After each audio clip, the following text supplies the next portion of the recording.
mundo en constante cambio que usted merece entender, porque es imposible interpretar la realidad que vivimos sin conocer cada uno de sus colores. Porque muchos son los tonos de la actualidad. Presentamos Matices.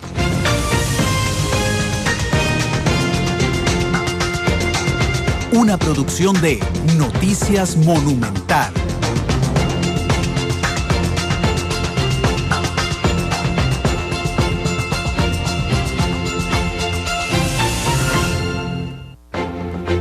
Hola, hola, ¿qué tal? Buenas tardes, bienvenidos a Matices, este programa de Radio Monumental, que es una producción del Departamento de Noticias Monumental y que abre en las tardes un espacio para el análisis profundo de los temas que se vuelven noticia en Costa Rica y en el mundo. Nosotros buscamos que haya temas de profundidad, de debate, donde les mostremos los matices que hay en temas nacionales e internacionales, con el fin de que ustedes se formen un mejor criterio.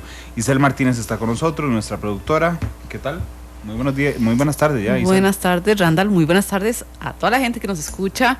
En este momento ya llegamos a jueves y hoy ha sido un corre-corre porque hay muchos temas en la mañana, principalmente sobre temas políticos y la agenda extraordinaria que ha presentado, que incluso va a presentar el gobierno, que anunció de hecho hoy tras una reunión que mantuvo, o una audiencia donde estuvo el ministro de la Presidencia, don Sergio Alfaro, en una reunión de jefes de fracción, que hoy en la tarde va a mandar otra nueva lista de los proyectos de ley que iría a convocar para durante todo este mes. Sí, donde suponemos incluirá bienestar animal, sí, incluirá fertilización in vitro, incluirá uniones de personas del mismo sexo y unirá también los temas de fiscales, ¿verdad? Que ya Rocío Ramos le dijo que ni los iban a leer los proyectos de tema fiscal antes de ver el presupuesto.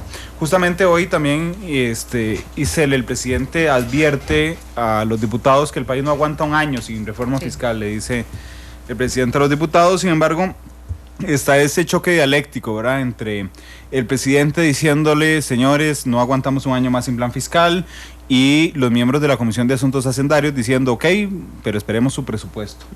Esperemos su presupuesto y que no se pueda aprobar ninguno de los proyectos que está en este momento proponiendo el gobierno para extraordinarias, partiendo del hecho, dicen los diputados, que primero se tiene que controlar el ingreso y el gasto, en este caso, como bien lo dice usted, con el presupuesto extraordinario. Sí, pero esto deja en desventaja, lo hemos dicho en agosto, para las sesiones extraordinarias al gobierno de la República, que bueno, ha planteado estos temas, así es que, bueno, a la espera de ver qué pasa. En el campo internacional apareció un ala en el océano, al parecer es del vuelo MH370 que desapareció hace un año. Hoy confirman que corresponde al de un Boeing 777, ¿verdad? Pero todavía no se sabe si es del avión de Malasia que hace un año desapareció en el océano. Bueno, pero qué complicado, porque es el ala de un avión y después de ahí no se ha reportado ningún otro avión desaparecido. Sí. Seguramente será, pero digamos los protocolos internacionales, los protocolos sí es internacional, porque ahí imagínese que no sea. Ahí investigar de qué parte de avión es. De cuál otro avión es, sí. Ojalá que sea y por lo menos para darle tranquilidad a las familias. Es no sé, de pronto recordé, no tiene nada que ver con el tema, pero por ejemplo con este tema de los 43 de Ayotzinapa, que empezaron a aparecer cuerpos y al final resultaba que no eran ellos. De ellos. Sí, no, ojalá que sea para darle tranquilidad por lo menos a las familias. Sí. Porque además no dejaron de salir teorías conspirativas después de la desaparición del MH370. Mira, y en el campo internacional hay una noticia de Venezuela que a mí me llamó mucho la atención. Nicolás Maduro rechazó a los observadores de la OEA en Venezuela para las elecciones parlamentarias. Muy preocupante. Sí, hoy María Corina Machado, la opositora, vaticinaba que se venía un fraude de altísimo calado en las elecciones parlamentarias venezolanas. Y más tomando en cuenta que esta semana a inicio se difundió una encuesta donde estaba el gobierno de Nicolás Maduro, o el partido que encabeza Nicolás Maduro, en tercer lugar de preferencia electoral. Sí, el Partido Unido Socialista de Venezuela. Sale primero la oposición, pero estancada desde hace unos 6 meses, sin crecimiento en las encuestas. Después salen increíblemente los candidatos independientes. Y en como tercera fuerza política, entonces viene el Partido Venezolano, el Partido Unido Socialista Venezolano. Pero bueno, sí, lo cierto es que Maduro negó a Luis Almagro, el secretario general de la OEA, la participación de sus visores Capriles en una especie de provocación. Lo había retado a aceptar la supervisión, pero Nicolás Maduro no cayó y no la ha aceptado. Mientras que yo vieras que esperando muy ansiosamente el primer debate en el que participará Donald Trump el 6 de agosto en Estados Unidos, a ver cuánta gente le da trombosis para esa fecha. Y es otro que también encabeza encuestas. ¿Ah? Es otro que también encabeza encuestas. Sí, por eso. El lado contrario a don Nicolás Maduro. Sí, hoy estaba leyendo una semblanza. Es divertido este juego de amor y odio que hay en la política, ¿verdad? Las dos cosas atraen igual. Depende del lado en el que estés. Sí. En el del amor es muy interesante. Y hoy estaba leyendo una semblanza que hacía el diario El País de España sobre Donald Trump. Entonces, es todo un personaje sin duda alguna, quien había, por cierto, estado muy cerca del Partido Demócrata a inicios de los años 90.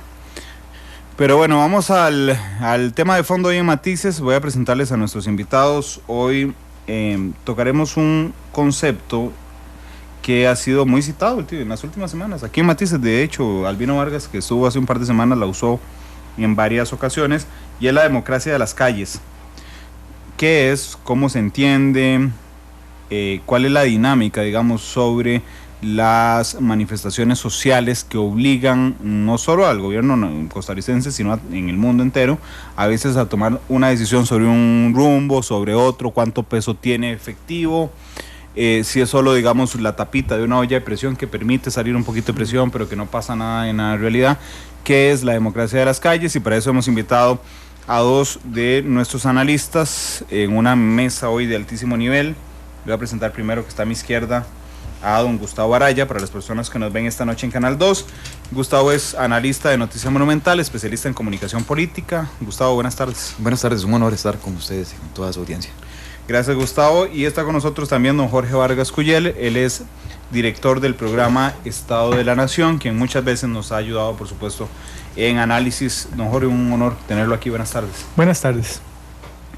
Es muy complicado preguntarles qué significa democracia de las calles, porque supongo que cada uno lo entenderá diferente, pero quiero pedirles si ustedes nos ayudan, por lo menos en a qué les suena el tema de democracia de las calles, cómo entender este concepto que ha ido tomando relevancia en las últimas semanas. Gustavo.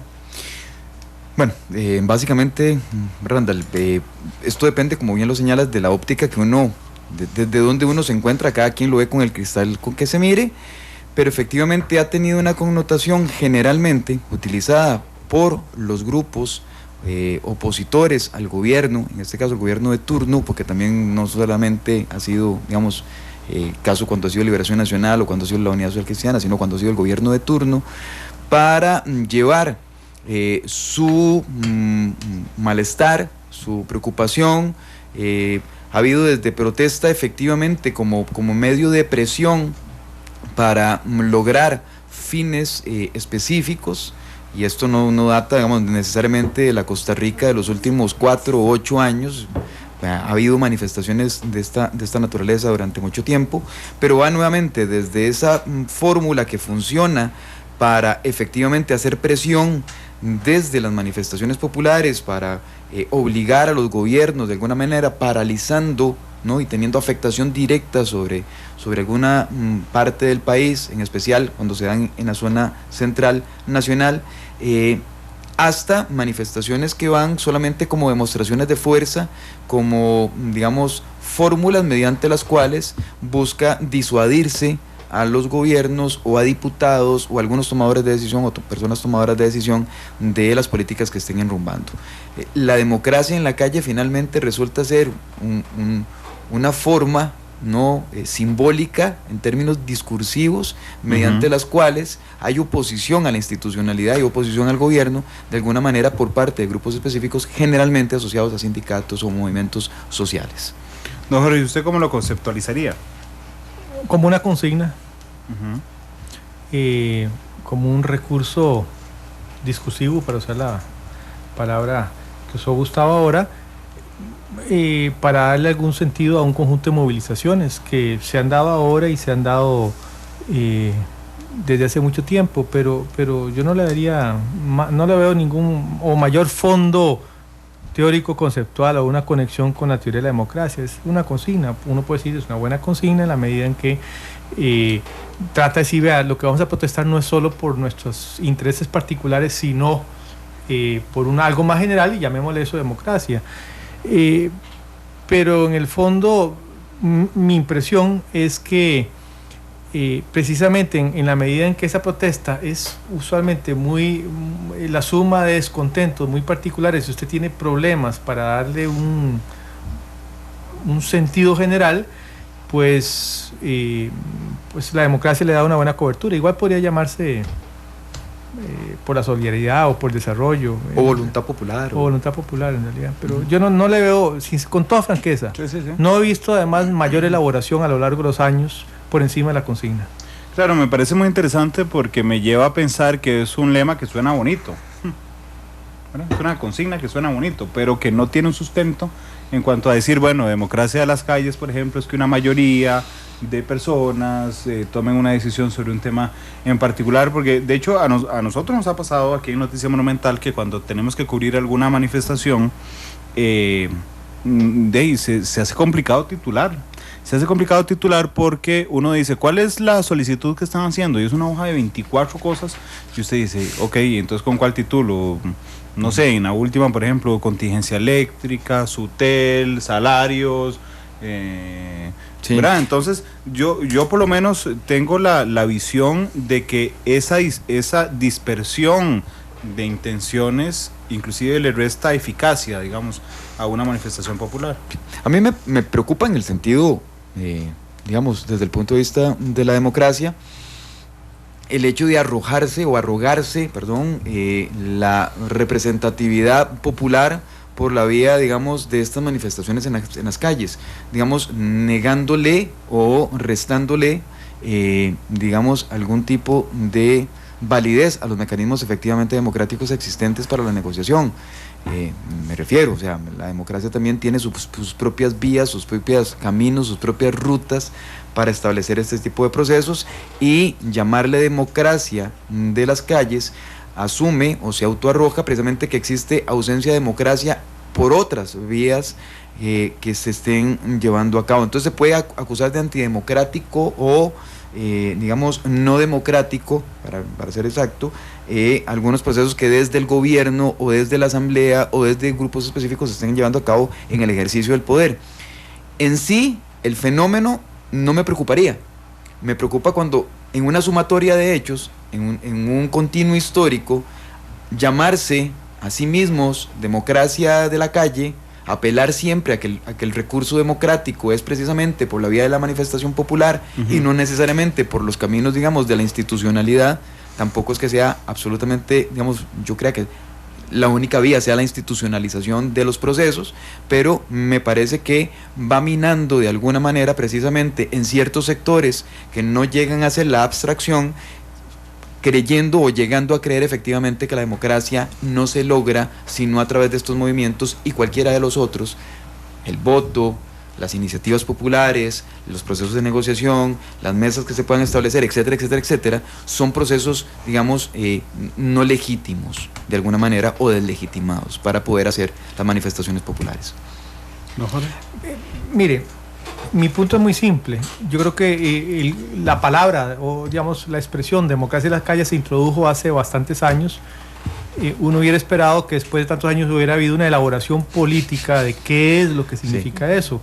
Fíjese usted, cuando Vanguardia Popular en los años 70 hablaba de la revolución por vías pacíficas, había una conceptualización de qué significaba y qué era eso, por ejemplo, distinto a una revolución armada, ¿verdad? O cuando se hablaba de bueno, muy parecida a eso. La habían, digamos, la solución negociada en los años 80, los conflictos, había una elaboración política de fondo que tenía que ver con una lectura de la realidad, de las posibilidades. Lo que a mí me queda corto, ¿verdad?, en el concepto o en la expresión democracia en la calle introducida, es que nunca ha habido una elaboración, ¿verdad?, como tesis política. Así, ¿en qué sentido, a qué va la democracia de las calles, ¿verdad? Es un medio para llegar a qué fines, ¿verdad? Y me parece que esa falta de elaboración política de la democracia de la calle como tesis política, y digamos, y cómo yo la ligaría a una cierta visión de la teoría de democracia, es la que me he quedado siempre esperando. Entonces, por eso yo decía, es una consigna. No porque, y no con eso no quiero desvalorizarla, es que lo que quiero señalar es que ha habido esa falta de elaboración de un movimiento social que se reconoce a sí mismo como un actor, y un actor importante. Y yo lo que diría es que un actor que tiene importancia tiene la responsabilidad de elaborar su tesis política, y su tesis política, la democracia de la calle, a mí todavía me queda debiendo de qué estamos hablando cuando hablamos de la democracia de la calle. Más allá de reconocer que obviamente hay un montón de que la gente sale a manifestar, pero cuando salen a manifestar los porteadores es eso, democracia de la calle. Cuando hay un paro empresarial y supongamos que los empresarios sacan sus trabajadores a la, eso es democracia de la calle. ¿Quién es el que puede impulsar? ¿Qué son los actores, la coalición detrás del concepto, ¿verdad? ¿Cuál es el marco normativo? Más allá, digamos, de las cosas que nos hacen felices a todos, como la prosperidad, el bienestar.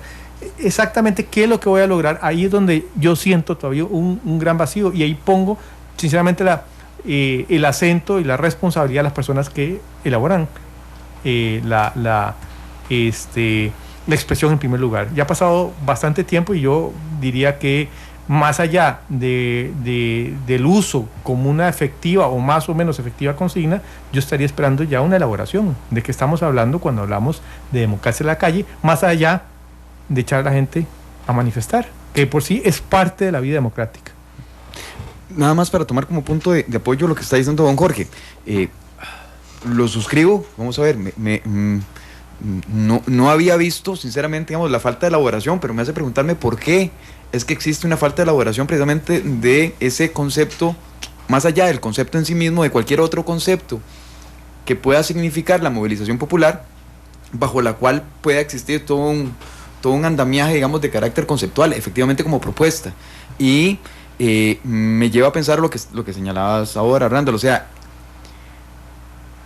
un término que de forma, por su forma simbólica, uno lo que podría es de señalarlo como polisémico, o no, de señalarlo como que le cabe cualquier contenido, porque significa todo y significa nada, ¿verdad? ¿Por qué se utiliza como recurso simbólico? Precisamente a falta de la definición de carácter, o vamos a ver, como hipótesis podría estar que esconde precisamente la falta de definición en términos de los grupos sociales o de algunos grupos sociales que utilizan este recurso para poder conformar, digamos, un frente efectivamente homogéneo, efectivamente fuerte desde el punto de vista conceptual. Y, por lo tanto, se recurre a estas convocatorias pretendidamente, digamos, de gran participación o de gran calado, a partir de agendas que son, ¿verdad?, sin orden alguno, sin jerarquía alguna, sin lógica alguna, en donde puede caber desde el que se queja por los precios de los buses hasta que el que está en contra, digamos, del TLC, que sucedió hace ya mucho tiempo. Entonces, es ante esos vacíos, precisamente, más bien, la forma en que se hacen las convocatorias y recurrir a este tipo de mecanismos están demostrando de alguna manera que la articulación real en términos conceptuales de una propuesta programática clara de parte de los grupos sociales o de muchos de los grupos sociales no está siendo posible en estos momentos. Yo agregaría nada más una cosa, déjeme decirle más bien el contrario. Cuando grupos que hoy impulsan la democracia en la calle hicieron una elaboración mucho más concreta, a inicio de siglos, hubo el famoso, estoy hablando de un horizonte normativo, un horizonte político, estoy hablando de un intento de crear una coalición. En el caso de la democracia, de la calle, yo, digamos, me hace falta mucho, y siento ahí un enorme vacío, porque la democracia, por su misma noción, en la medida que hoy en día la noción moderna es parte de la democracia, prácticamente todo habitante, incluso que no sea ciudadano, ¿verdad? No funciona como un principio de definición política conceptual. En principio, salvo los que quieren acabar el régimen, todos estamos del lado de la democracia, ¿verdad? Entonces, no está bien, me parece una excelente profesión de fe en el sistema, pero bueno, eso no me ayuda a mí a decir, dentro de la variedad de grupos, este es mi ángulo, ¿verdad? Entonces, a mí me parece que, y digamos que eso no es un concepto que empezó ayer, y la democracia de la calle ha ido como variando, a veces está relacionado a un pacto, como ahora, ¿verdad? O en una época estuvo relacionado con el tema del TLC, pero entonces, ¿qué es? ¿Qué es eso que le da contenido a la democracia de la calle, más allá de la convocatoria circunstancial a un conjunto de acciones movilizadoras que por lo demás, desde el punto de vista democrático, son absolutamente legítimas? A mí me gustaría citar un dato, don Jorge, que de hecho está en el informe del Estado de la Nación anterior a este último que ustedes publicaron, que fue cómo aumentó entre el 2011 y el 2013 la cantidad de manifestaciones, pese a que no se dio las protestas tan grandes como fue la del TLC o la del Combo de ICE durante ese periodo. ¿Pero a qué se debe? ¿Cómo ubicar todo este incremento que se ha dado de este tipo de manifestaciones, viéndolas propiamente como manifestaciones en una coyuntura costarricense? Mire, ahí es difícil, y además es difícil elaborar una gran teoría de la movilización social en Costa Rica. Podríamos ponerle democracia a la calle. También serviría. Si uno ve, digamos, supongamos que uno observa eso por medio de las protestas que hay, aunque en las protestas a veces participan gente que en principio uno no diría forman parte de la coalición de quienes dicen vamos a hacer democracia en la calle, y otros, por ejemplo, porteadores, piratas, ha habido en otras ocasiones empresarios de autobuses, en fin, dejando eso de lado, uno lo que ve a partir del 2011, que hay un episodio de alta conflictividad que tiene varias características distintas a los episodios de alta conflictividad que habían pasado antes. En primer lugar,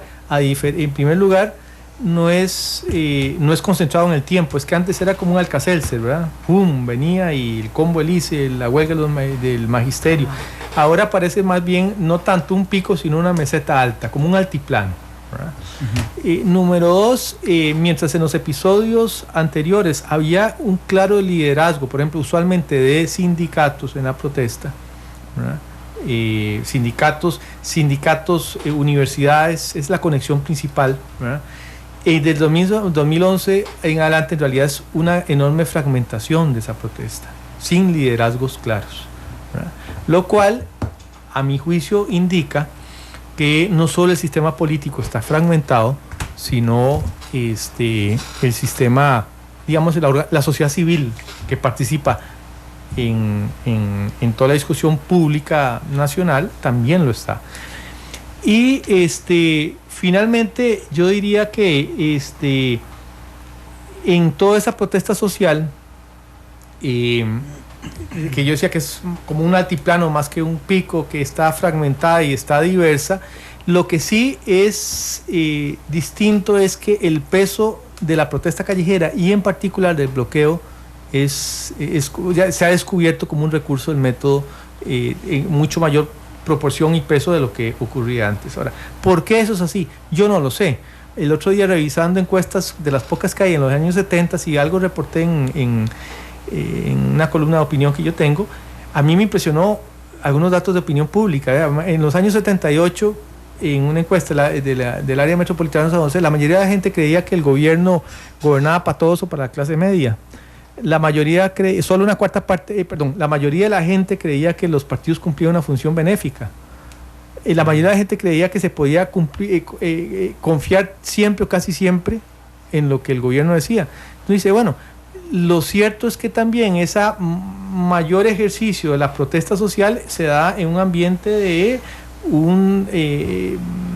de un distanciamiento muy grande, una pérdida de confianza, una pérdida de la inocencia de la ciudadanía con respecto a las instituciones. Hay un caldo de cultivo. En la medida, y termino con esto, en la medida en que se ha habilitado la representación política, ¿verdad?, y no hay partidos que agreguen toda esa, como lo hacía Liberación Nacional. Si usted veía Liberación Nacional en los años 70, Liberación Nacional tenía un movimiento sindical, una rama sindical, tenía una rama comunal, y le daba conducción política. Pero ¿quién le da conducción política a la multiplicidad de gente que está protestando ahora? Pues nadie, la gente misma, ¿verdad? Pactos muy circunstanciales.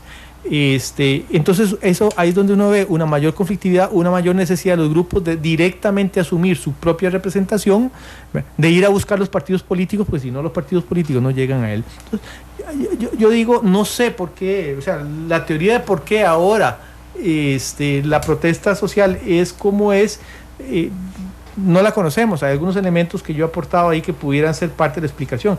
Lo cierto es que una protesta social muy, muy distinta, y que denota esa fragmentación muy grande también en el seno de la sociedad civil, llamémoslo de esa manera. Cosa que no ocurría hace 20 o 30 años. Estaba muy claro quién mandaba más y quién mandaba menos, y cuáles eran los mecanismos de conexión entre partidos y sociedad civil. Eso ya no hay. Sí, hablando de mecanismos de comunicación entre partidos y ciudadanos, a mí siempre me ha llamado profundamente la atención la apatía que tiene un sector importante de costarricenses sobre la participación en partidos políticos, en elecciones nacionales, en elecciones municipales, ¿verdad? Y entonces, es algo que siempre me he preguntado, y cuando uno habla con personas de otros países, no sé, hablas con un argentino, por ejemplo, y te da...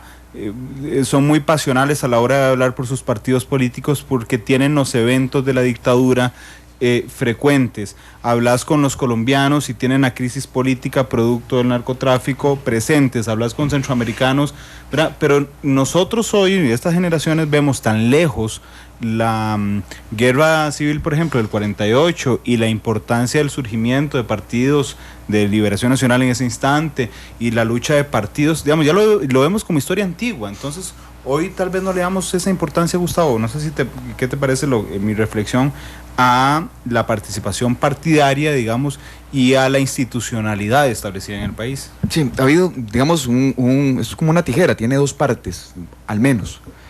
Por un lado, efectivamente, creo que la cultura política actual, si podemos llamarla como tal, de la ciudadanía costarricense tiende a ser precisamente, digamos, mucho más apática, mucho más distante, mucho más crítica, pero no participante, ¿verdad? Uno es muy fácil, digamos, en el mecanismo de las redes sociales, manifestarse en contra de, o hacer señalamientos, o estar en una permanente y constante crítica a partidos políticos, ¿verdad?, al gobierno y demás, pero no necesariamente eso significa que estoy participando, ¿verdad? Hemos sustituido de alguna manera la participación activa, física, móvil, material, por decirlo de alguna manera, por una participación simbólica, crítica desde el recinto en el cual nos encontremos, pero no necesariamente esto como actividad propiamente en función de, digamos, el fortalecimiento de la democracia o las instituciones democráticas.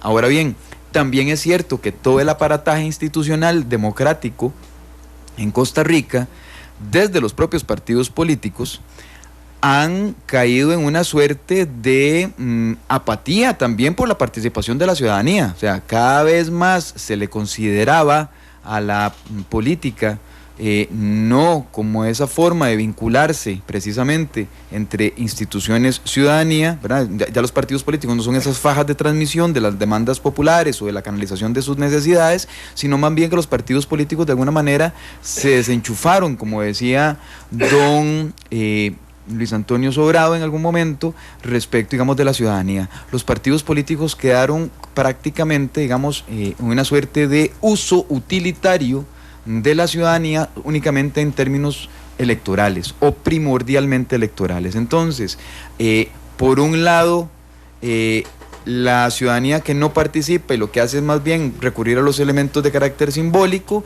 y por otro lado los partidos políticos cada vez menos atrayendo precisamente a cuadros nuevos hacia los partidos políticos, como dice don Jorge, tenían movimiento sindical, movimiento comunal, pero tendían, aunque no nos gustara, pero digamos, grupo femenino, de mujeres, representación de diferentes, ¿verdad?, sectores, había cooperativismo, había una multiplicidad de sectores que ante una sociedad hoy mucho más fragmentada, los partidos políticos se quedaron sin darle respuesta a la representación de esos sectores. Entonces hoy una persona con demandas distintas porque no la podemos encasillar como que sea comunal o sindical o laboral o, ¿verdad?, o feminista, no encuentra un ámbito, un espacio, una acogida desde el punto de vista de los partidos políticos, siendo los primeros en términos institucionales, digamos, de la institucionalidad democrática, de que deberían acoger a esta población. Entonces también funcionan los dos sistemas. Gustavo, pero ¿no te parece un desfase? Porque lo digo desde mi propia experiencia de vida. Yo tengo 33 años.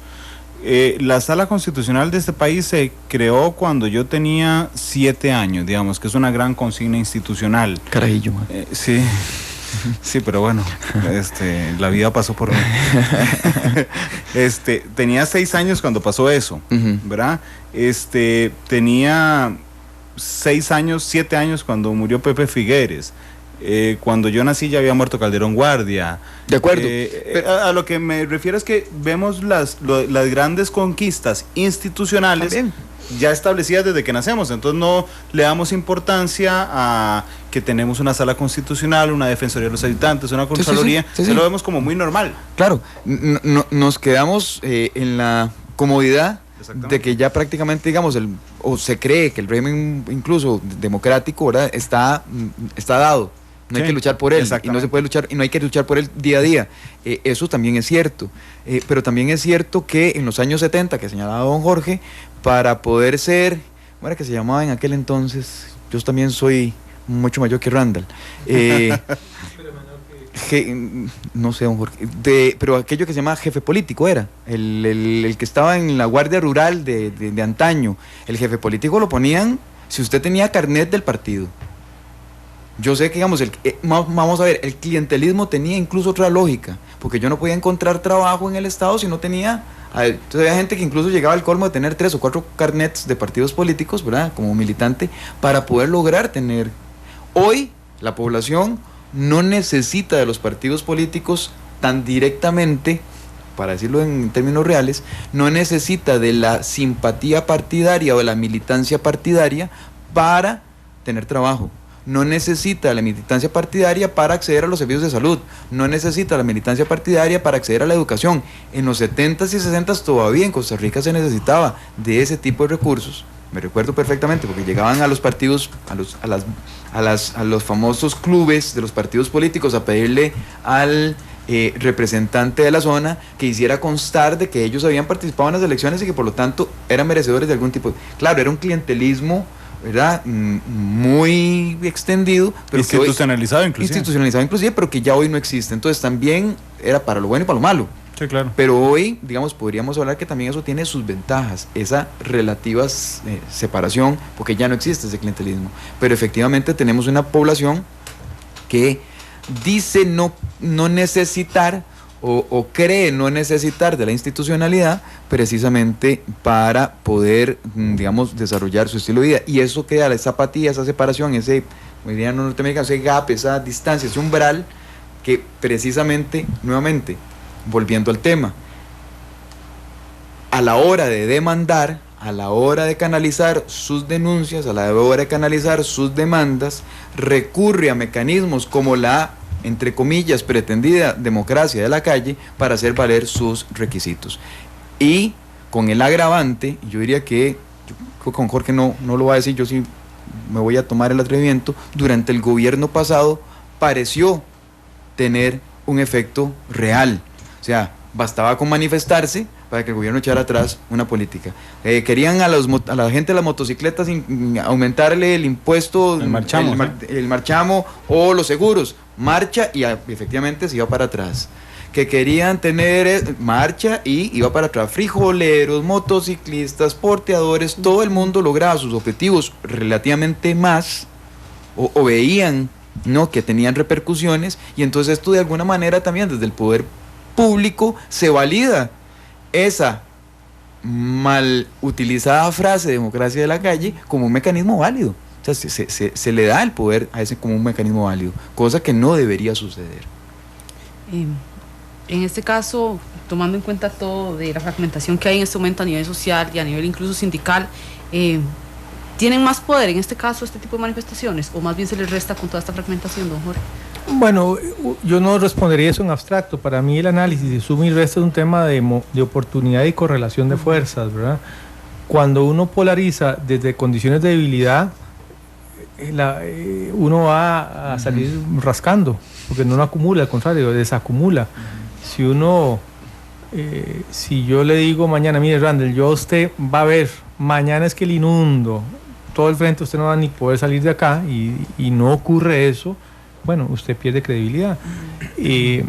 Entonces hay un tema, uno no digo en abstracto, eso, no, es una consigna, por tanto es una herramienta que usted utiliza para movilizar a grupos y que la utiliza cuando usted quiere tensar, digamos, cuando usted quiere polarizar, pero ahí viene el análisis de concreto de la correlación de fuerzas y de los actores. Y usted dice, bueno, en esta última movilización, vea usted lo que ocurre. Es una movilización de la democracia de la calle donde una muy buena parte del movimiento sindical no se suma, ¿verdad? Todo el sector de Busco, que son sobre todo magisterio nacional, tiene un núcleo, pero también un núcleo en la caja. Entonces, bueno, ya ahí usted convoca a la democracia de la calle, pero en el análisis concreto de la situación concreta, parafraseando a Lenin,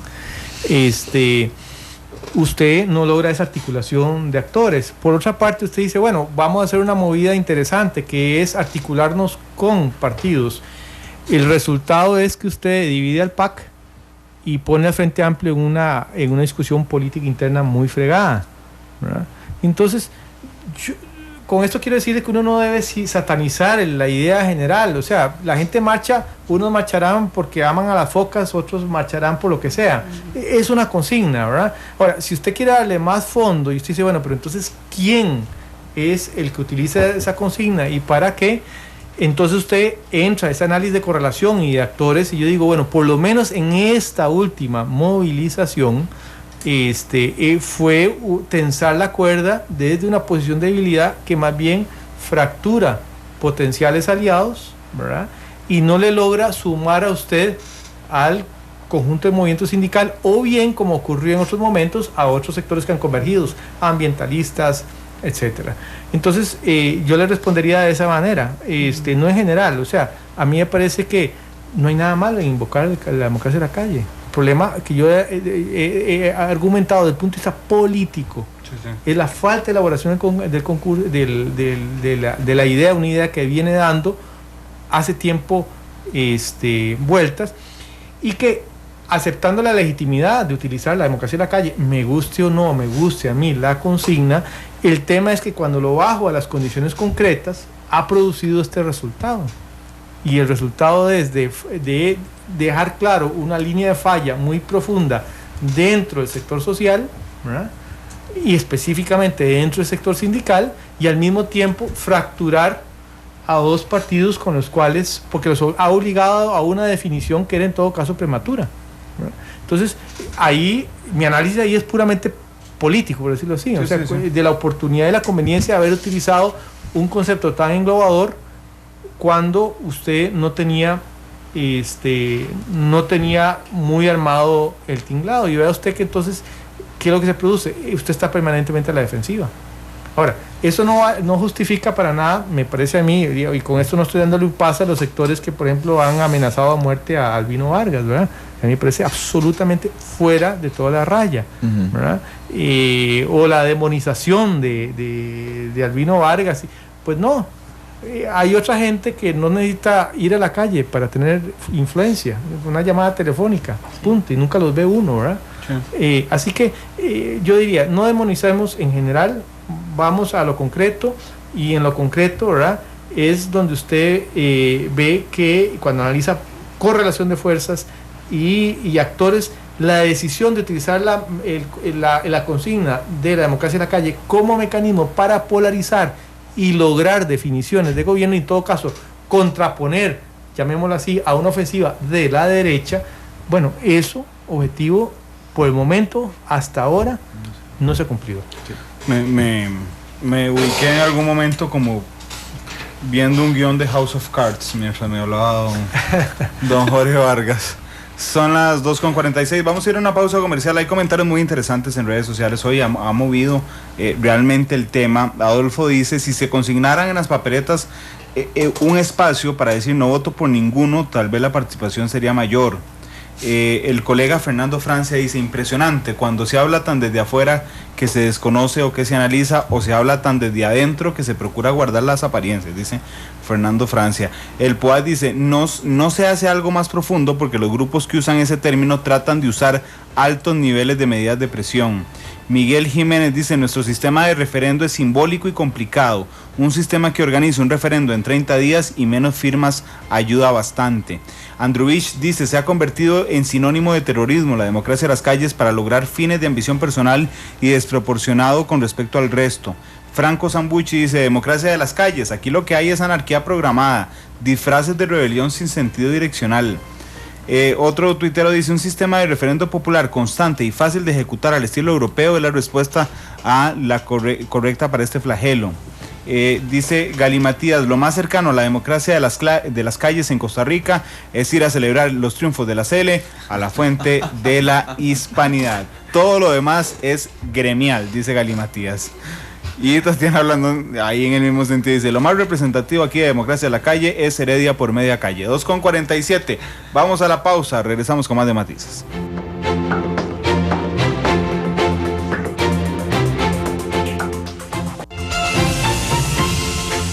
Porque la realidad tiene muchos tonos, matices.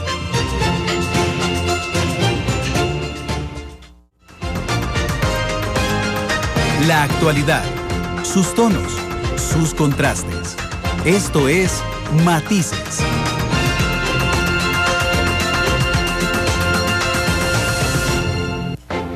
Son las 2 de la tarde con 51 minutos. Volvemos a Matices. A mí me ha preocupado durante todo el programa una frase que creo que incluyó Gustavo en la discusión de cómo la democracia de la calle, digamos, está contrapuesta con la democracia institucional.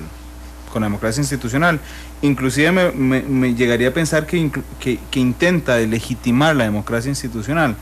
Hace un año, y bueno, sé que don Jorge por el cargo que tiene en el Estado de la Nación no puede referirse a casos concretos, pero hace un año entrevisté yo a Ronaldo Blair, el secretario general de Sintrahab, no me acuerdo de qué tema. La cosa es que le pregunto, don Ronaldo, ¿qué va a pasar a partir de ese instante? Me dijo, vamos a ir a la sala cuarta, creo que era contra algo de la convención colectiva, vamos a ir a la sala cuarta porque confiamos en la institucionalidad de este país y que sean los magistrados los que decidan. Y la siguiente pregunta fue, ¿y si la sala cuarta les dice que no? Entonces iremos a las calles por la democracia. Entonces, digamos, es un discurso, no sé, Gustavo, si te parece, donde hay un choque de ideas. Primero te dicen, confiamos absolutamente en la democracia institucionalizada, pero si la democracia institucionalizada no responde bajo mis intereses, entonces vamos a la segunda democracia. Vamos a ver, sí, por eso te decía, me preocupa, no me preocupa en el sentido de que como consigna pueda de alguna manera utilizarse como ese recurso simbólico mediante el cual, digamos, articular una serie de acciones para encauzar la lucha. De eso es obvio, ¿no? Ha habido llamados y esto es necesario. La política no es solamente acción, sino también es discurso, es muchísimo más. Entonces, en ese sentido no me preocupa. Me preocupa en el uso reiterado del asunto, precisamente porque se le ve como un recurso válido, en todo caso, cuando mis demandas precisamente no son atendidas. Entonces, de alguna manera podría decir que qué dicha que don Rolando Blair acude en primera instancia a los mecanismos establecidos para, ¿verdad?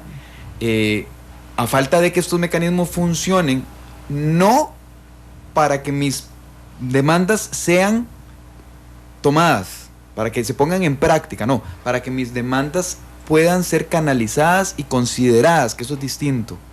Pero si yo creo que el recurso es que la Sala Constitucional finalmente no me hace caso, no a que canalice mis demandas, sino a que no adopte mis recursos, mis necesidades y mis principios, ¿verdad?, y mis intereses, no los valide, entonces recurra al mecanismo, a este mecanismo de democracia a la calle para hacerlos caer por la fuerza. Esa es la parte que me preocupa. No que la democracia a la calle sea el vehículo, la forma de la canalización de demandas, de demostrar cuáles son mis intereses, a falta que no me den espacio en medios de comunicación, de que los partidos políticos no me den bola, de que la Sala Constitucional no considere que lo mío sea válido. O sea, el mecanismo en sí me parece válido en ese sentido. Hacerme ver, hacerme notar, ganar notoriedad, ganar recordación, ganar esos espacios que en términos de comunicación política son importantes, claro, esa relevancia, para que mi voz se oiga. Ahí sí la democracia de la calle, entre comillas, o las manifestaciones populares, o las manifestaciones en ese sentido son válidas, me parecen válidas, son necesarias incluso. Pero considerar que es un mecanismo de presión para torcer brazos, para que la institucionalidad, para que otros grupos adopten mis medidas, porque las mías sí son válidas y las del resto no, esa es la forma que no importa cuál sea la jerarquía o el orden de los mecanismos que yo utilice, estoy utilizando los mecanismos de manera incorrecta. Y eso es lo que sí me preocupa. Don Jorge, ¿a usted le parece que la consigna democracia de la calle busca o consigue de alguna forma de legitimar la democracia institucional? No, sinceramente no. Vamos. ¿Por qué la va a legitimar? Vamos a ver, de manera especial. Si usted ve olvidémonos por un momento que yo dije democracia por la calle y pensemos cómo están actuando en general los distintos grupos en Costa Rica en relación con las decisiones de instituciones públicas. Digo, más o menos, si la decisión les gusta, se quedan callados. Si la decisión no les gusta, la denuncian y van a las vías de hecho. Y ese es el recurso ¿para qué? Para tratar de, como decía Gustavo, torcer. Entonces, eso lo hacen hoy en día sindicatos, lo hacen porteadores, lo hacen los arroceros, lo hace... O sea, todo el mundo descubrió que la medida de presión abierta y fuerte hacia gobiernos que tienen bases políticas débiles funciona. Vea que yo no creo que los arroceros se sumen a la consigna democracia de la calle, ¿verdad? Pero lo hacen, ¿verdad? Entonces, digamos, la consigna por sí misma no es desvalorizadora, no agrega, tal vez reformulo, la consigna de democracia de la calle no agrega más de legitimación de la que ya de por sí tienen las instituciones políticas en relación con los grupos sociales, ¿verdad? No es que este es un grupo mal portado y los demás son bien portados. Vea usted cómo actúan nuevamente los señores de los expendedores de gasolina, sí, los señores de esto o de lo otro. Entonces, en ese sentido, no le veo, si esto fuera un análisis estadístico y todo, yo dijera el valor específico de la consigna democracia de la calle en la legitimación de instituciones, yo no le veo un valor específico, porque el recurso que estamos, la estrategia esa de tirarse de frente contra una institucionalidad, cuando esa institucionalidad hace algo que no le gusta, hoy en día es moneda de curso común, ¿verdad? Entonces ahí no veo la particularidad de la democracia de la calle. La particularidad la veo en el uso de la consigna, ¿verdad? No en el uso del método. Hoy en día en eso estamos. Aunque finalmente sea un uso de la fuerza. Sí, pero no es lo que quiere decir, no es particular de los que dicen que lo hacen por la democracia de la calle. Lo hacen, repito, sectores empresariales también de cierto tipo, o otros sectores sociales que están muy largo. En claro, general, hoy en día, digamos, se acabó los tiempos donde donde el Estado arbitraba los conflictos entre grupos sociales, y cada vez más el Estado o las instituciones del Estado son parte de los conflictos, son una parte de los conflictos. Y eso lo ve usted en aspectos ambientales, en aspectos laborales, etcétera. Pero entonces yo, cuando usted me dice, es necesariamente deslegitimadora per se, no más de lo que hace todo el mundo sin utilizar esa consigna. Don Gustavo, en este caso, ¿qué pasa cuando estos grupos que dicen implementar la democracia de las calles se acercan a grupos políticos? Bueno, tengo una percepción personal de que por la naturaleza, probablemente pueda ser una malformación profesional como politólogo de, digamos, no necesariamente el acercamiento me parece inválido, me parece absolutamente normal, válido, legítimo que lo hagan. Lo que sí, digamos, me parece que como recurso incluso puede ser que deslegitime, desvalorice o, digamos, empeore, si se quiere, no sé, tal vez los calificativos no sean los idóneos, pero, digamos, complejiza finalmente la situación, es cuando, por ejemplo, lo que se acaba de dar, para, como dice don Jorge, apelando a la teoría clásica, a lo concreto. Cuando uno ve el Frente Amplio, el PAC, haciendo una alianza, o partes de estos partidos políticos haciendo una alianza con un colectivo sindical, eleva de alguna manera, hace una especie de hipóstasis, desnaturaliza la forma en la que normalmente opera el sindicato y lo incorpora dentro de la toma de decisiones concreta en un espacio que es como el de la Asamblea Legislativa, porque está sellado por una especie de alianza. Ya ahí el sindicato, que no fue democráticamente electo en las urnas, que no estoy diciendo que sea mejor o peor, sino que es de otra naturaleza, cuyas dinámicas de elección responden a otro tipo de cosas, se introdujo precisamente un espacio en donde sí esta forma es la que valida las decisiones. Entonces, es poner a un grupo, es hacer la crítica que normalmente los sindicatos venían haciendo, de que había grupos de presión que interfieren, inciden, cooptan el poder o el ejercicio del poder en la función pública. Ellos están haciendo exactamente lo mismo, solo que de una manera institucionalizada. Entonces, es lo que no me calza, porque nuevamente es juntar una forma no tradicional, para nuevamente, digamos, una forma que no le es propia dentro de la toma de decisiones. Está bien que el sindicato se acerque, está bien que el sindicato intente tener incidencia, está bien que los sindicatos busquen, ¿no?, hacer presión ante la Asamblea Legislativa, pero introducirse dentro de una alianza les da un poder no conferido con otros dos que sí tienen un poder conferido, digamos, de otra naturaleza. Sí, me parece muy interesante lo que decís. Yo recuerdo que cuando uno estaba chiquillo y iba a clases de matemática, en álgebra, empezando el colegio, ¿verdad?, el profesor, que recuerdo con mucho cariño, por cierto, don Walter y Rosemary, mis profesores de matemática, decían 4x más 5y. ¿Se puede sumar o no se puede sumar? No se puede sumar, porque usted no puede sumar papas y chayotes. Era lo que decían los profesores. Me parece que en el ejemplo que estás poniendo, y que yo lo estoy trayendo al piso más corriente del mundo, Gustavo, es decir, hay un grupo electo democráticamente, institucionalmente, que son los diputados, aliándose con una fuerza gremial que no fue electa por el pueblo, y que pueden conversar y ponerse de acuerdo y lo que sea, pero a la hora de establecer una alianza institucional. Y por aquello la crítica, claro. Esto también me parecería, no, es que no quiero calificarlo porque si no entonces van a decir, bueno, porque es lo natural ahora en esta fragmentación y nueva conformación política. Sí, digamos, pero... Lo mismo si los empresarios se aliaran. Exactamente, como lo mismo, como si la UCAEP firmara con el Partido de Liberación Nacional y con el PUS o con el Movimiento Libertario un pacto y entonces logra colarse en la Asamblea Legislativa y ahora sí formalmente. Entonces tenemos... 2Y, 2 curul más una X, ¿verdad?, en donde aparece un grupo de presión. Y son más papas con chayotes. Exactamente, porque no me parece que en términos generales los intereses particulares se mezclen con otros intereses, digamos, en ese sentido. Claro, no voy a caer de ingenuo que los intereses particulares también están en las señoras y señores diputados. Sí.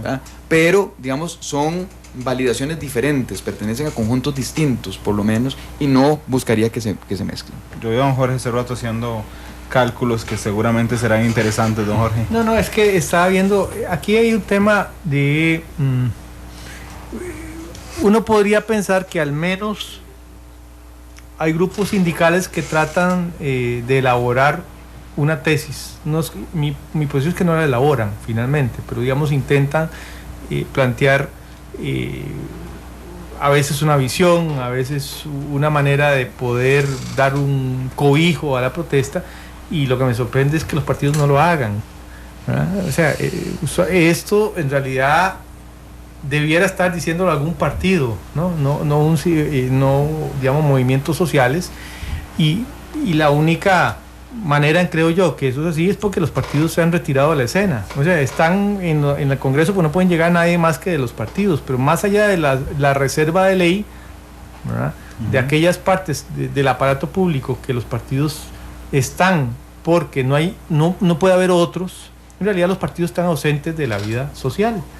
Y ahí es donde estaba yo haciendo unos cálculos. Vea usted, digamos, aquí nunca hubo así tremenda participación ciudadana en los partidos, pero digamos en el año 78, cuando le preguntaban a la gente, vea, ¿usted participa en los comités de los partidos? Bueno, un 8% de la gente decía, sí, yo participo más o menos regularmente. O sea, más o menos, pensando que eran 1 millón de personas que votaban en ese época, estaban hablando de 80,000 personas. Hoy en día, en el año 2010, perdón, la última encuesta que tenía yo ahora haciendo el cálculo, cuando le preguntaban una cosa así, decía, bueno, mire, sumemos todos los que dicen que alguna vez han ido a un comité político en los últimos años, usted se queda con 3%, ¿verdad? Y entonces, resulta que ese 3% en relación con la planilla de ciudadanos es como unos 90,000, un poquito más de 90,000 viejos. En otras palabras, que estoy diciendo, en una sociedad 3 veces más pequeñita, la cantidad de gente que participaba en los partidos era exactamente la de ahora, en términos absolutos, una sociedad mucho mayor. Entonces, usted tiene partidos, digamos, que han quedado inanes de ciudadanos, lo cual es un problema. Partidos además que tuvieron una metamorfosis, pasaron de ser partidos donde había una base territorial, pero también había movimientos sociales de distinto tipo. Liberación tenía los sindicatos blancos, la izquierda tenía los sindicatos rojos, ¿verdad? Liberación tenía su movimiento comunal, la izquierda tenía su movimiento comunal llamado las juntas progresistas, en fin.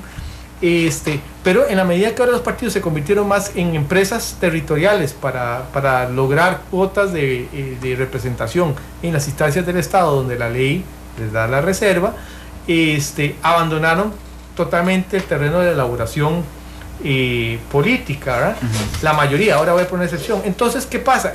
Ahí vienen los movimientos sociales cuya función natural no es hacer eso, a tratar de elaborar las tesis políticas, ¿verdad?, que los partidos no están elaborando. ¿Cuáles son las excepciones a esta digamos, pintura muy grosera que estoy haciendo?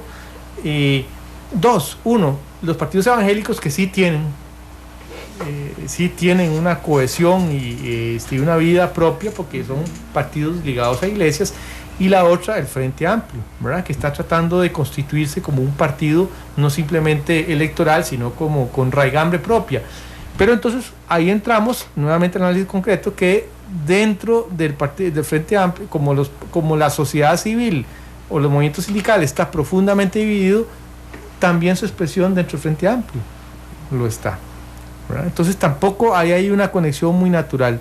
Entonces, resumo lo que he dicho. O sea, estamos en una época donde los partidos se han debilitado y a manera así como de anécdota, digamos, al menos la participación hoy en día activa es proporcionalmente 3 veces inferior a lo que era hace 35, 37 años. Usted no había nacido, ni usted tampoco.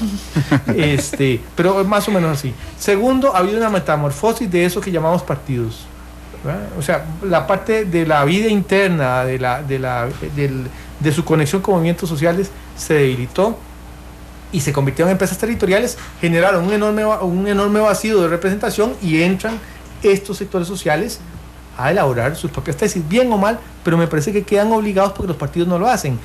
Dije que hay dos partidos que son distintos. Uno, los evangélicos, que no tienen una conexión porque son muy específicos para sectores políticos muy definidos, y el Frente Amplio. Pero resulta que el Frente Amplio, que está tratando de constituirse como un partido más orgánico, se ve impactado en este caso por la fragmentación que le viene de la sociedad civil. Y ahí usted tiene, para hablar en cosas muy concretas, a Jorge Arguedas y a Fabio Chávez, ¿verdad? Usted tiene a gente conectado con los sindicatos magisteriales y a gente más conectada con otro bando del sector o otros bandos del sector sindical. Ahora, yo termino diciendo esto. A mí me parece, y esto porque la gente aquí lo lee a uno mal, esta, digamos, elaboración crítica que en el caso mío, por lo menos yo he hecho sobre la expresión democracia en la calle como falta de contenido, he dicho yo, para nada es una bajada de piso al derecho que tienen los sindicatos de participar. Más aún, yo creo que una democracia sin sindicatos es una democracia que no goza de buena salud. Nada más un par de cosas que quisiera agregar a eso que señalaba don Jorge. La primera de ellas es que efectivamente, y creo que apelando un poco a las encuestas y demás, me gustaría tener el dato de cuántas personas participaban en sindicatos hace 30 años y cuántas personas participan hoy. Me atrevería a decir que, hipotéticamente, uno podría empezar a elaborar de que también han tenido una pérdida sustantiva proporcional al tamaño de la fuerza laboral costarricense, ¿verdad? Creo que también los sindicatos han caído en una suerte de legitimación de sus propias luchas, ¿verdad? Ha habido una utilización del mecanismo o los mecanismos que los sindicatos han recurrido, generalmente asociados a la reivindicación de asuntos de carácter laboral, más que a la formulación o al establecimiento de procesos como sí se dieron durante el tema de la Tercera República y demás, donde había propuestas concretas. Entonces los sindicatos abandonaron la propuesta a largo plazo por la propuesta de conquista inmediata. Sí. Nuevamente, es una perspectiva crítica, pero igual que don Jorge, creo que son necesarios los sindicatos, y sindicatos fuertes. O sea, no más ni menos, no es un tema de números, es un tema de capacidades, de magnitudes, un tema de precisamente sentarse a la mesa con propuestas país concretas, con un modelo país, con mucho más allá que solamente reivindicaciones de si me gusta lo que la SUTEL dijo o no dijo, de que si contingencia eléctrica o no contingencia eléctrica, o si salario o no salario. Incluso una discusión social mucho más amplia, mucho más de puertas abiertas de parte de los sindicatos, haciendo sus propuestas en diferentes foros, aunque ellos digan que hay medios de comunicación de un tipo, de otro. Bueno, entonces procúrense los medios de comunicación, porque también uno se lee los medios de comunicación que están del otro lado del espectro ideológico, tampoco dan muchísimas luces para que uno pueda hacer una lectura de lo que está sucediendo en términos programáticos o ideológicos, ¿verdad? Entonces, a medida que los partidos políticos han caído en esa suerte de desvinculación y empobrecimiento de nutrirse de la participación ciudadana, también me parece que los sindicatos han caído en la misma lógica de no reformular cuadros dirigentes. Padecen exactamente los mismos males que padecen los partidos políticos. En teoría clásica de ciencias políticas uno dice que los partidos políticos al menos hacían tres cosas, al menos, hay muchas más, pero al menos tres cosas: canalizar demandas sociales. Los partidos dejaron de hacerlo, ¿verdad? En algún momento, y los sindicatos también. Empezaron a canalizar demandas particulares. Gremiales. Cuando uno dice propuestas de carácter programático e ideológico, los congresos ideológicos en los partidos políticos se abandonaron o se detienen ahí a medio palo o no lo tienen. Y yo diría que los sindicatos también, como ha venido señalando don Jorge, también vienen teniendo ese mismo problema. Y la tercera, que es la formación de cuadros dirigentes, uno tiene la Costa Rica planteada hace 20 años. O sea, sigue viendo a don Otto Guevara, y sigue viendo a don Rafael Ángel Calderón, y sigue viendo a don José María Figueres, y sigue viendo a don Oscar Arias, sigue viendo las mismas figuras de hace 20 años. No ha habido recambio real en términos de esas figuras nuevas que uno pueda ver que estén, digamos, no estoy nada en contra de las viejas figuras, ¿no? Pero sí estoy a favor de la emergencia de nuevos cuadros dirigentes. Pero también hace cuánto vemos a don Rolando Oler, hace cuánto vemos a don Albino Vargas, hace cuánto vemos a don Fabio Chávez. Tampoco ha habido recambio en las estructuras de las propuestas sindicales.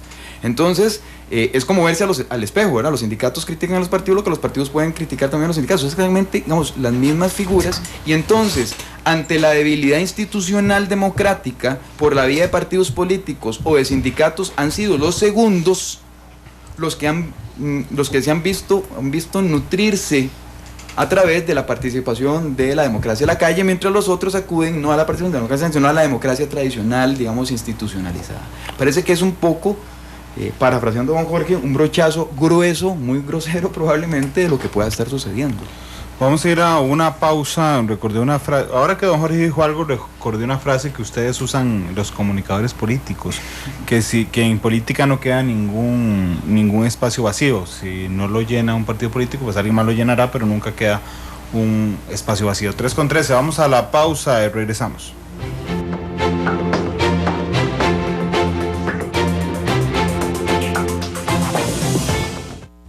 Analizamos los tonos de la actualidad. Exploramos sus contrastes, matices.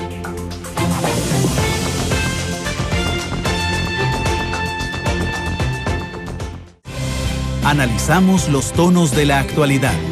Exploramos sus contrastes, matices.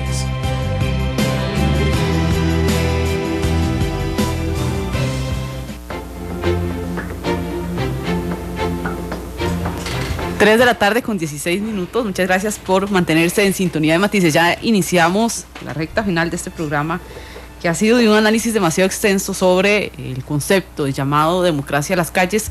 Don Gustavo, ahora que usted exponía la parte de los liderazgos en los movimientos sindicales, es un tema que siempre llama mucho la atención, porque al menos en política muchos partidos que en algún momento tuvieron crisis fue principalmente por eso, porque no tenían más líderes de los que normalmente habían existido. La mecánica funciona igual con el tema de los sindicatos. Si no hay más líderes que los que se ven únicamente, podría llegar a algún momento en que entre en crisis a falta de esos líderes en determinado momento. Creo que, vamos a ver, el fenómeno diría, buscaría complejizarlo un poco más, porque trataría de ver más bien la ausencia de liderazgos diversos o distintos a los que tradicionalmente se vienen presentando, al menos como vocerías del movimiento sindical, más que como una señal de esa imposición de un líder, como una sintomatología de algo que está sucediendo más allá, ¿verdad? Entonces también tendería a pensar de que efectivamente los mecanismos mediante los cuales hay ascensión de nuevos cuadros, pues o no funcionan o funcionan de otra forma distinta a tratar de, ¿verdad?, llevar a un liderazgo diferente. Pero también es válido pensar que el liderazgo que hoy ocupa y ha ocupado durante los últimos 20 años es un tema de capacidades, y que no han logrado también encontrar líderes lo suficientemente capaces en nuevas generaciones para que asciendan, ¿verdad?, o que se considera que ese es el mejor para la época. Eso por una parte. Por otro lado, también tendería a creer que en términos de los movimientos sindicales, funciona de alguna manera la misma dinámica en términos de partidos políticos que en términos de fracciones. Y me explico. Con las pasadas revueltas que hubo en Limón por el establecimiento de APM Terminals, si ustedes se acuerdan, cayó exactamente en medio de la elección entre, olvido el nombre exacto, si era Luis Castillo, el secretario de comunicación de Sintrahab, y que estaba postulándose para la Secretaría General de Sintrahab, y de don Rolando Oler. De alguna manera pareciera que en temas sindicales, o al menos en ese caso concreto, pareciera que también la estructura sindical se ocupa como la herramienta, y las luchas sindicales se ocupan como herramientas para, digamos, para hacer campaña, para poner en términos electorales o digamos en lo que sucede en los partidos políticos, ¿verdad? Dirimir quién es o escoger quién es el representante sindical termina siendo también una apuesta que se hace efectiva en medio de las luchas sindicales, no en otros espacios, digamos, como abiertamente podría suceder en un partido político. Entonces, de alguna forma, la existencia hoy todavía de don Rolando Oler se explicaría porque en medio de la refriega sindical contra el gobierno, don Rolando fue o más efectivo para las negociaciones o más efectivo en, digamos, restarle poder al otro en medio de esta situación. Creo que de igual manera termina entonces no habiendo tanta democracia entre comillas, dentro de las propias estructuras sindicales y que efectivamente, digamos, terminan como, terminan siendo, digamos, modelos muy similares a los que los partidos políticos se están dando. Don Jorge, ¿cómo ahora había un tuitero que hablaba sobre referendos más sencillos, constantes? ¿Cómo le suena esa idea en Costa Rica? Bueno, eso es harina de otro costal, sí, claro. Totalmente, punto y aparte. Sí, punto y aparte, porque Okay. Sobre todo porque ya esta no es una consigna, sino que es democracia directa. Sí. Porque, bueno, para mí tiene un ligamen. Le voy a decir cuál es el ligamen, que es los grupos que generan la consigna de democracia en la calle, lo que quiere es que su opinión sea tomada en cuenta en las decisiones, ¿verdad? Pero si nos vamos ya ahí punto de aparte, vamos a la democracia institucionalizada. Fíjese que recientemente directa. Rodrigo Arias y Otto Guevara plantearon también un referéndum para ver temas de empleo público. O sea, en realidad, vea, hay una experiencia, hay libros que estudian ya de manera comparada el tema de la democracia directa y cómo se ha incorporado dentro del sistema político representativo. Yo creo que en América Latina el caso paradigmático es Uruguay y, digamos, mundialmente yo diría Suiza, obviamente, ¿verdad? Los Estados Unidos tienen en el nivel nacional resultados, una experiencia también muy amplia de hace muchos años de referéndum, usualmente, pero no necesariamente, que se hacen los días de las elecciones, ¿verdad? Así que, digamos, ya es un camino muy recorrido, y mire, lo que va saliendo es, sí, como uno cabría esperar en la vida, resultados mixtos, ¿verdad? Resultados mixtos, o sea, no hay una superioridad normativa de los mecanismos de democracia directa sobre los de la democracia representativa, pero sí llegan a veces llenar vacíos o puntos muertos de la representación política. Como toda herramienta hay que usarlo con cuidado, ¿verdad? Porque vea usted, como me decía un amigo, bueno, por ejemplo, agarremos la idea que planteó don Rodrigo Arias y don Otto Guevara de irse a todo el tema del régimen de empleo público por referéndum, ¿verdad? Ese análisis no es mío, me lo planteó un amigo muy querido y me dice, bueno, es que está bien, pero entonces dentro de un año la gente va a poner referéndum si queremos un mes de vacaciones o cualquier cosa, sí. Cualquier cosa. Entonces hay que, como todo, porque la ley no lo prohíbe, o sea, como hay un principio también de autocontención aquí. Ahora, si usted quiere ver un país que en general ha hecho un buen uso en América Latina del referéndum, no tengo la menor duda que hay que ir a verlo en Uruguay. Es el país que hasta el momento ha logrado acoplar un uso frecuente del referéndum dentro de su sistema político representativo con un mínimo de disrupción. Pero como les decía, es otra cosa. A mí me preocuparía que hiciéramos con los referéndums lo que estamos haciendo con el Poder Judicial. Todo lo que el sistema político no puede resolver se lo tiramos al Poder Judicial, ¿verdad? A veces lo podrá hacer, a veces no, pero desde el punto de vista del sistema político en su conjunto es una tragedia que ocurra, ¿verdad? Es el sistema político el que debe resolver estas cosas. Claro. Sobre todo en un sistema planteado donde los partidos políticos tienen tanta fuerza, no popular, sino fuerza en la institucionalidad. En Costa Rica no se puede ser presidente si no tiene un partido político. Es un requisito no escrito en la Constitución. No se puede ser diputado sin un partido político tampoco. Y bueno, recuerdo un libro creo que vi a Gustavo en la presentación, un libro de Constantino Urcullo sobre el papel de la importancia, digamos, de los partidos políticos en las transformaciones sociales, porque solo de ellos puede venir el tema. Te regalo los últimos 30 segundos, Gustavo. Debate político, le digo tiempo cuando se cumplan los 30 segundos. Sí, vamos a ver, quisiera cerrar con Randall, eso que está señalando precisamente con si ha sido vamos a ver, si la democracia de la calle ha sido un recurso válido a nivel simbólico, aunque sea como consigna, podría estar señalando precisamente la validez de este espacio o de la necesidad de que institucionalmente la democracia deba reconfigurarse en términos de lo que en Costa Rica se está requiriendo. Porque también podría ser la hipótesis de que este valle al que se refería don Jorge, en donde ha habido una mayor cantidad de participaciones precisamente en la calle de diferentes grupos, puede explicar la existencia de un andamiaje institucional que va a un nivel, a una velocidad de cambio distinta y más lenta, más diferente a aquella que como democracia desde el punto de vista social y ciudadano se esté requiriendo. Entonces la democracia en la calle finalmente también sea, digamos, un recurso válido merced a esto, a que efectivamente ni los partidos políticos han logrado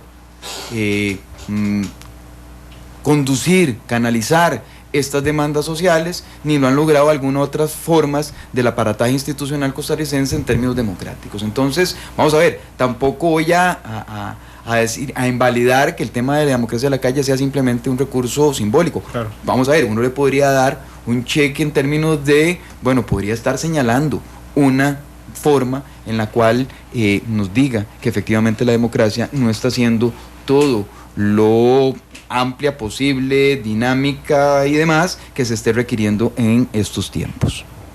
Gustavo, muchas gracias por venir. Muchas gracias a ustedes. Don Jorge, muchas gracias por venir. Gracias. Ser, gracias por estar con nosotros hoy. Y bueno, acaba de mandar Presidencia de la República la lista de proyectos convocados oficialmente a sesiones extraordinarias.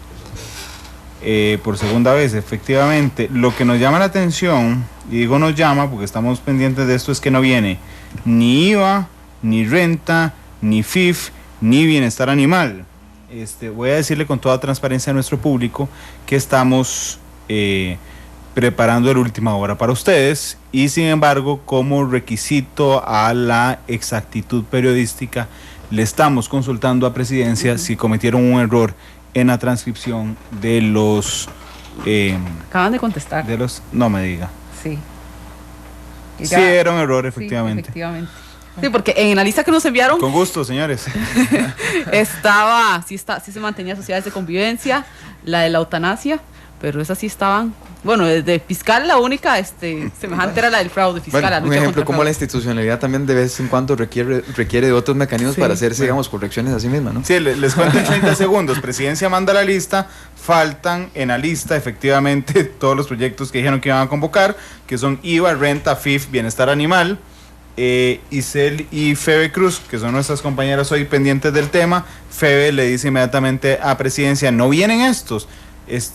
Dicen vamos a revisar, y Isel inmediatamente le refuerza y le dice no, es que no vienen. Entonces efectivamente, disculpen, ya los agregamos. No, gracias a ustedes y con muchísimo gusto para la Presidencia de la República. 3:28, feliz tarde.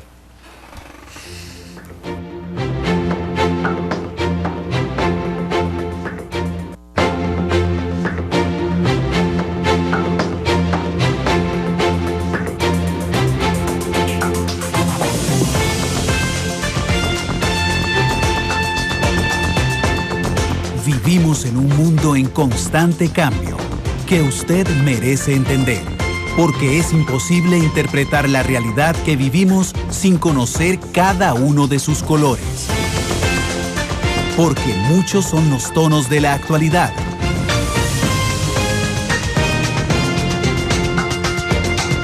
Una producción de Noticias Monumental.